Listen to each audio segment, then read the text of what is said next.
fellow presenters, as well as to our students.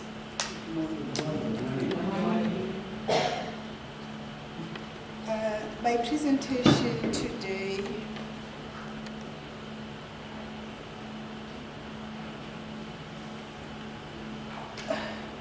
will be as follows. Firstly, I would like to give you an overview of the presentation. When we started the session this morning, Prof Manyike talked about the importance of you preparing yourself thoroughly and taking care of yourself both physically as well as emotionally. Colleagues, you need to realize that your success in life, be it in your studies, be it in everything you do, depends on you. And also it depends on the amount of time you spend on whatever you want to achieve. So I'm trying to encourage you to try to work hard in life. I think as people, we need to have goals. And we need to do whatever it takes in order to achieve our goals.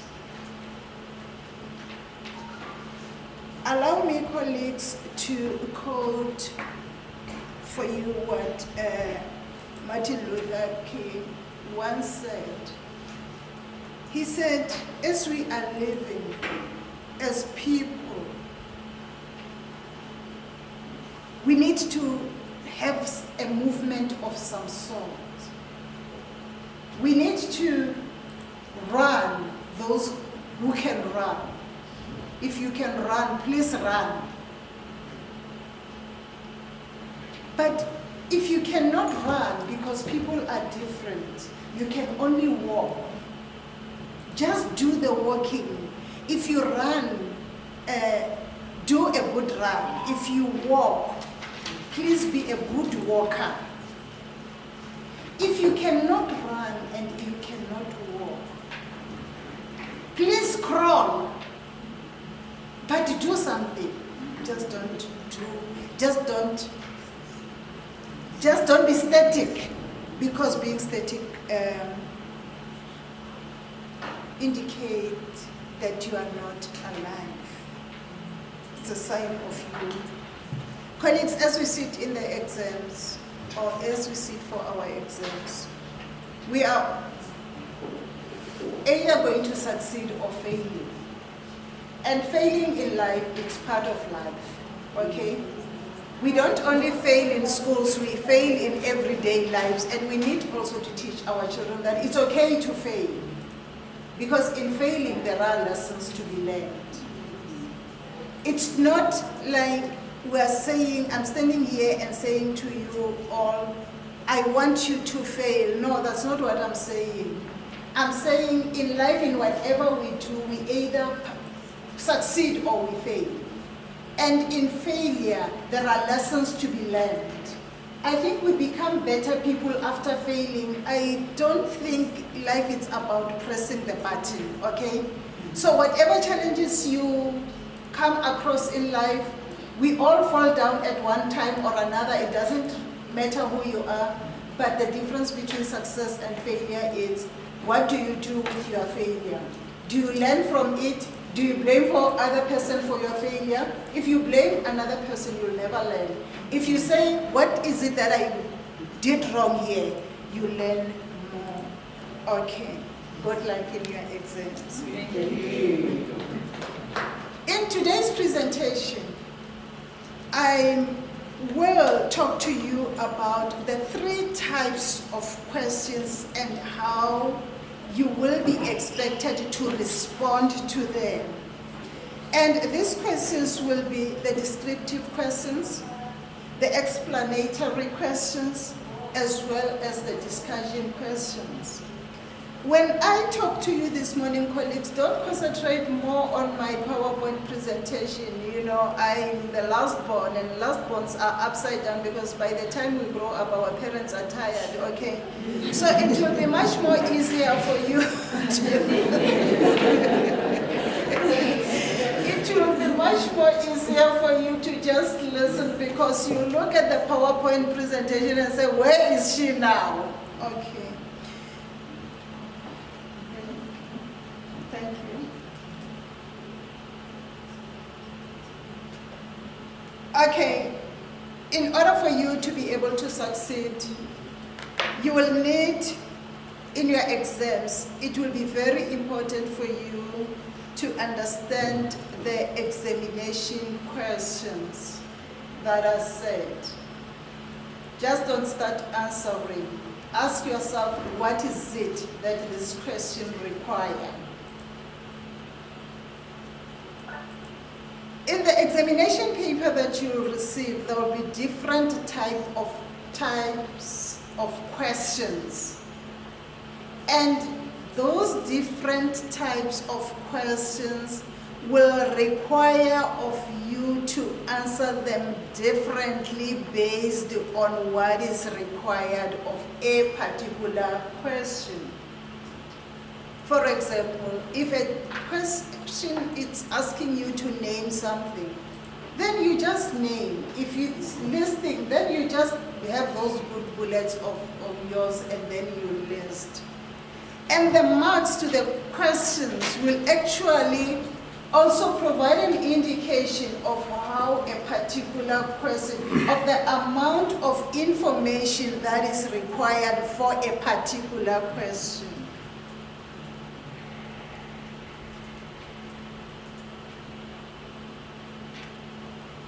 As I've already indicated to you that I will talk to you about descriptive question. That's the first type of questions that I'm going to talk to you about.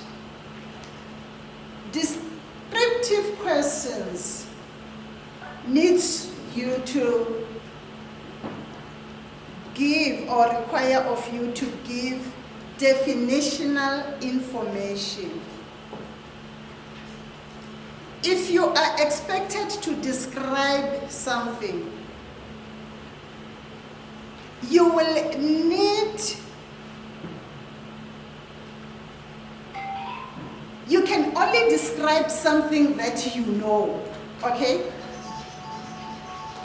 So, because you can only describe something that you know, you will need to have factual information of that particular event that you are expected to describe.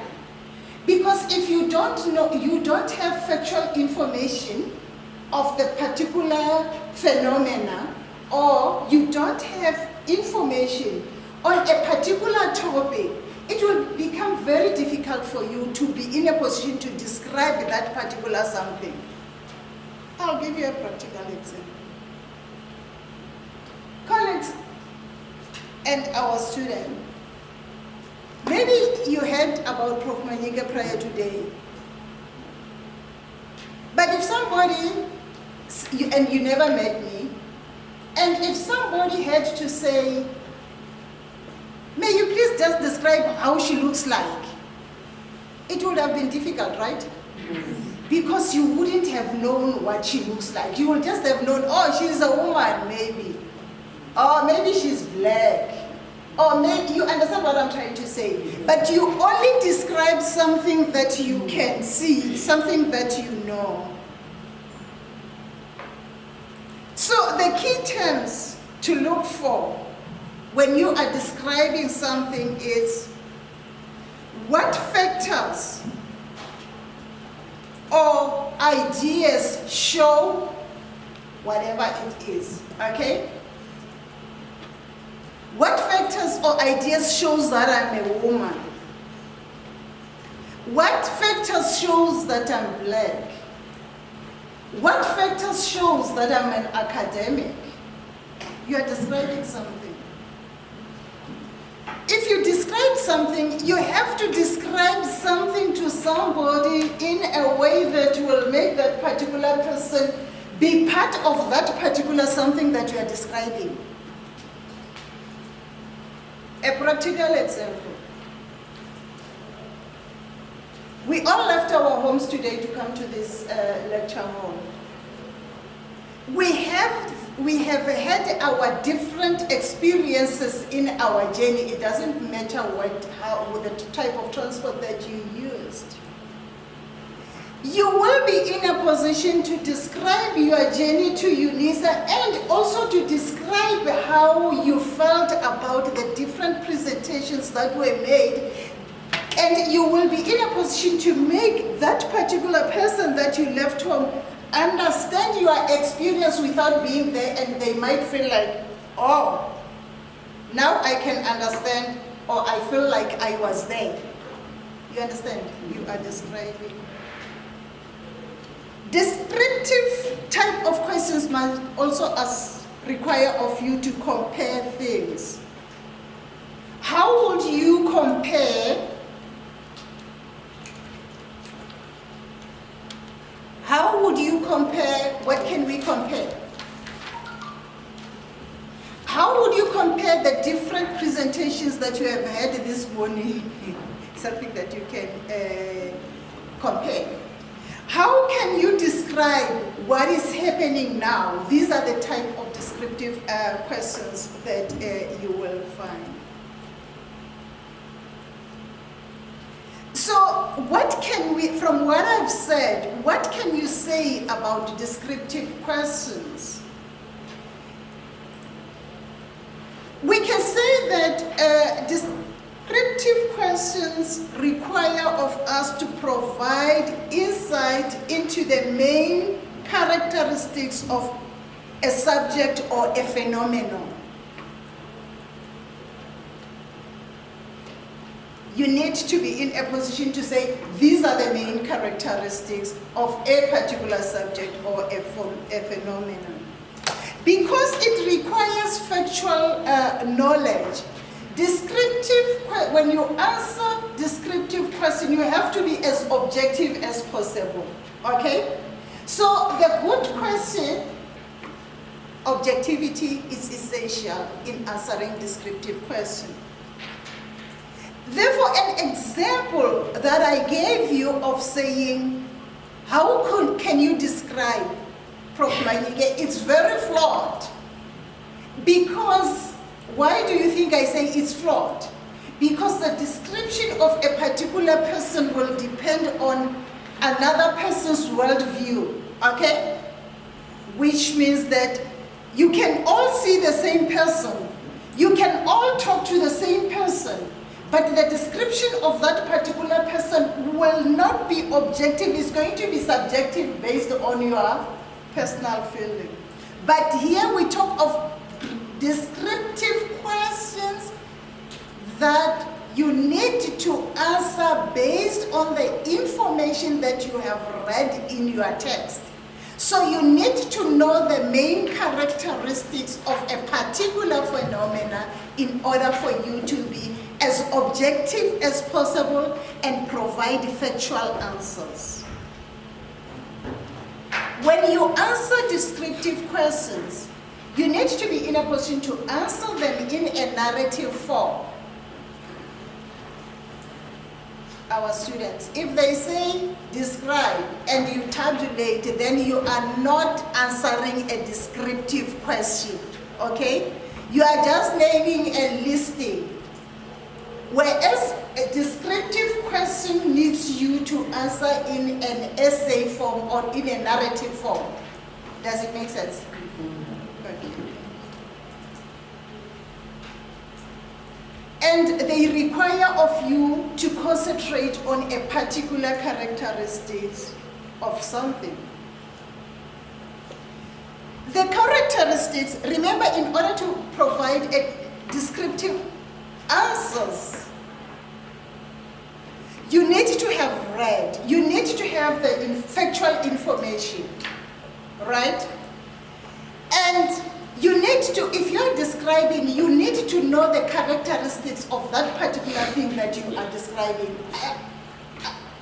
If you don't know the characteristics, then your description will be flawed, okay? So it needs you to really know the subject matter. When we look at descriptive questions, which keywords or verbs are we looking at? They are, the person can come to you and say describe something, or it can say define something, or demonstrate your understanding of, or describe, as I've already indicated, or explain something, or illustrate, provide an illustration of. It can also ask you to clarify, to compare, as well as to contrast.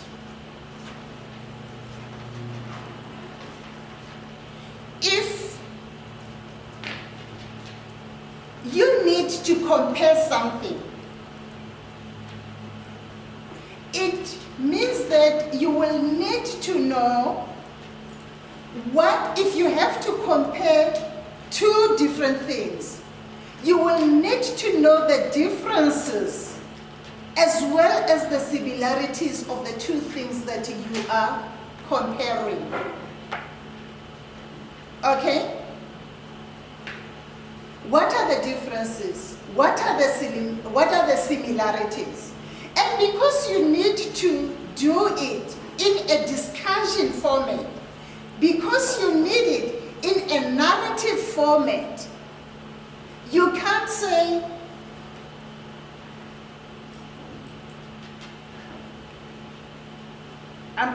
I don't want to come with content knowledge because I don't want anybody to say I provided you with a question. That's why I'm coming with all the silly things in the world that everybody knows. No, I won't be expected to describe you, you understand? But if you have to compare and contrast two things, for example, compare and contrast this hall with with our first venue, those of you who were in our first venue, okay? You will say the first venue was smaller, whereas room exam hall 2B is larger, okay? The rows where we were seated were a little bit, the chairs there were very few chairs, whereas here we've got a lot of chairs. We were squeezed in that particular room, and in contrast, listen to this, I've said whereas, and now I'm saying in contrast to. So you make use, you just don't tabulate, but you make a link between the things that you are comparing and contrasting. They are all similar because they are all rooms, but there is a difference, the differences in the sizes. Okay.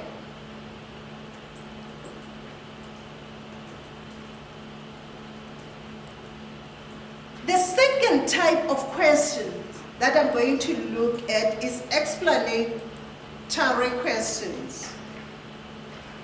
When you are required, or when you are expected to explain something,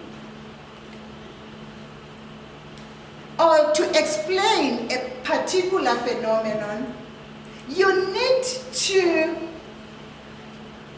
such a question require you to clarify a particular phenomenon or topic.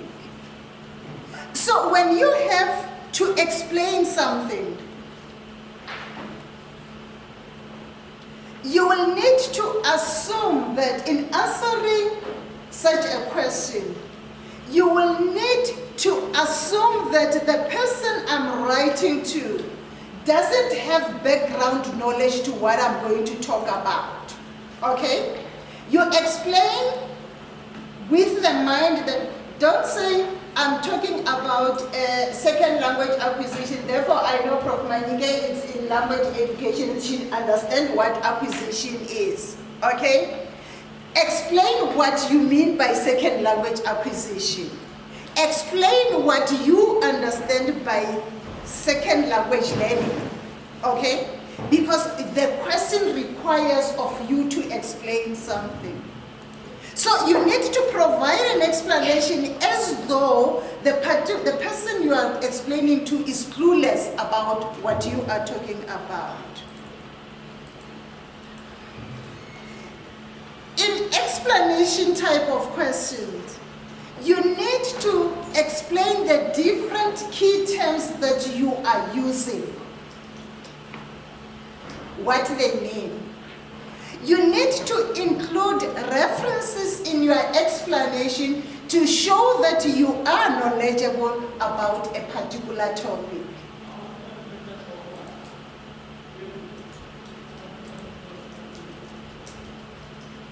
Important key questions to include in your discussion are the what, the how, and the why. Why are these questions key to you answering your questions? It's because it assists you in answering your question in a coherent and logical way. You just cannot just start answering, because otherwise your explanation, because if you have to explain something, you have to explain in a logical way. Let's say I'm providing you with another example. Let's say somebody has never been to Tzaneen, and you need to explain where Tzaneen is. Surely, you will need to say to that person it's going to be a 5-hour journey if a person has to go there, okay? You need to let the people you need to know where the person will be traveling from. Is the person traveling from Pretoria? What is it that they know about that road? So you need to explain that it's going to be a 5-hour journey. Maybe when you reach Kranskop, you can take a break, otherwise you'll have another break. In that way, you are explaining the journey to somebody who doesn't know. If you don't do that, after 2 hours, a person might feel like they are in Tzaneen. Okay. So you need to explain the what. I'm not going to go into content. The what, the how, and the why, as these ensure that there is coherency in your discussion.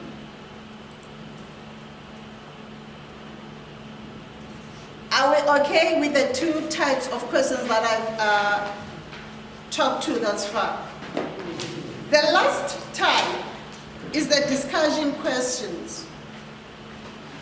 Discussion questions, I've already said to you, the type of questions, the marks allocated to a particular question actually also acts as a guide on the depth of information required in a particular question.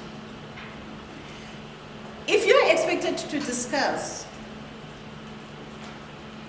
a discussion question requires in-depth answer, which takes into account all aspects of a particular topic or a particular debate or a particular argument.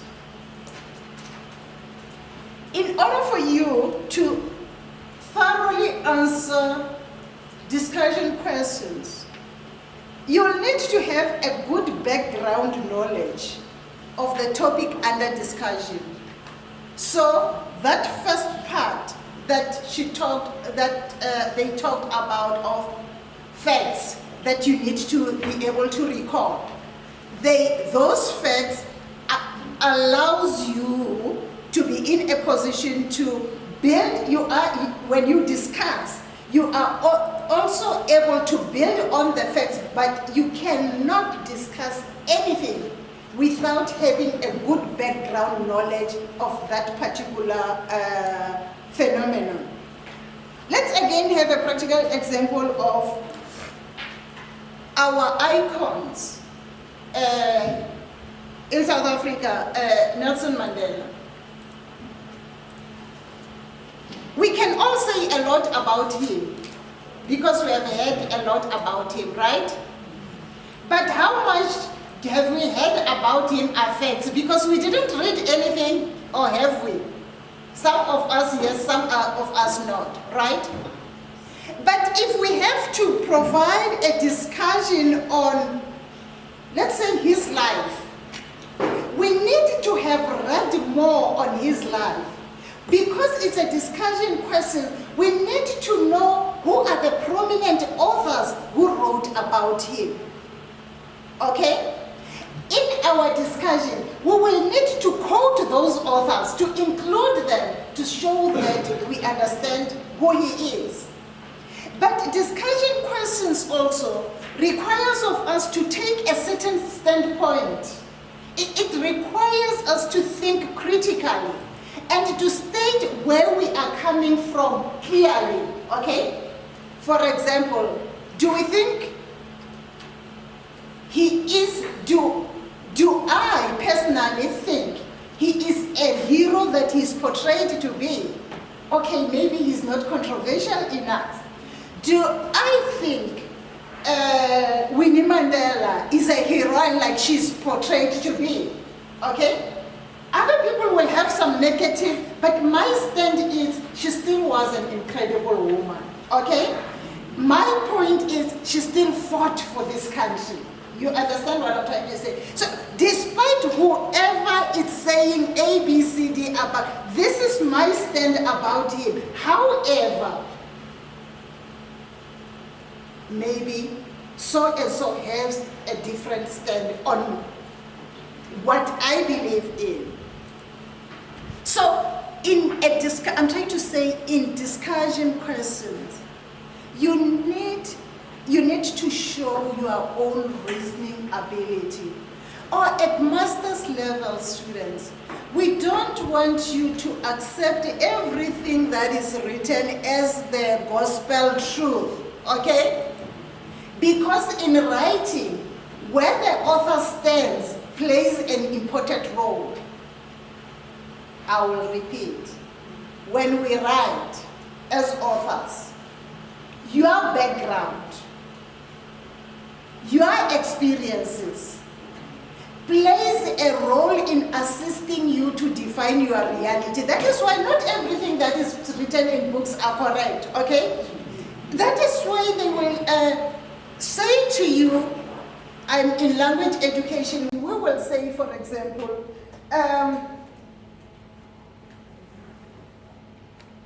students from low socioeconomic backgrounds do not do well academically, okay? Students from low socioeconomic backgrounds do not do well academically. Is it true? Huh? Okay, all right. Then you really have you really need to understand, is it all the students? No. All students from low socioeconomic background cannot do well in mathematics. Is it all the students? No. So the people who are coming up with such you need to understand their space to be able to come with such conclusions, and you need to take your stand, because in reading, you need to say this is correct, but this is really not that much correct. You understand what I'm trying to say? So in so doing, you are showing that you really can reason. I'm trying to say the discussion questions. At the moment, again, from the language perspective, there is a strong belief that all black parents want their children to be educated in in English. Is it true that black people want their children to be educated in English? No. I'm not sure. But what I'm trying to say is, when we discuss, let us show that we can, you show what your stand is, okay? You show that you can reason, you show your own argument either for or against a particular case that you are talking of, okay? And I'm also saying, as we read those books, they are not gospel true, so we need to interrogate them. What are the key words to look for in our discussion? We look at keywords such as examine and discuss. In order for you to be in a position to answer discussion questions accurately, you'll need to know what the question's requirements are. Discussion questions always requires critical responses. When you are answering a discussion question, look at the question words that are key so that they can assist you in structuring your discussion. And you need to always adhere to those key question words. And in discussion questions, most students fail to concentrate on those key question words.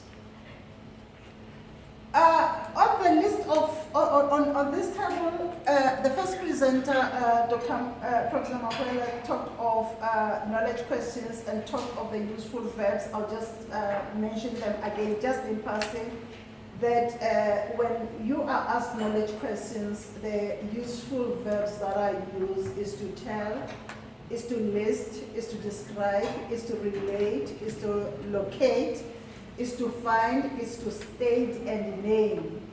And as I've said, such type of questions, in most cases, you know, the questions that are provided, it will be 5 marks, and you just tabulate.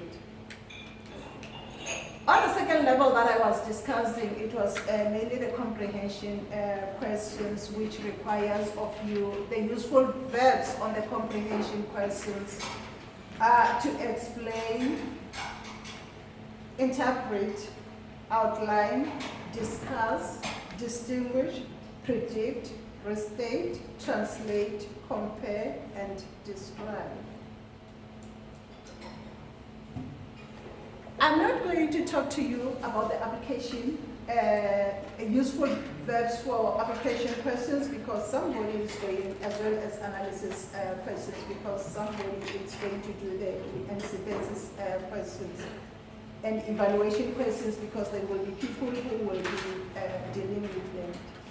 In conclusion, I just would like to say to you, we're wishing you all the best in your examination. Study hard and you will succeed. Thank you.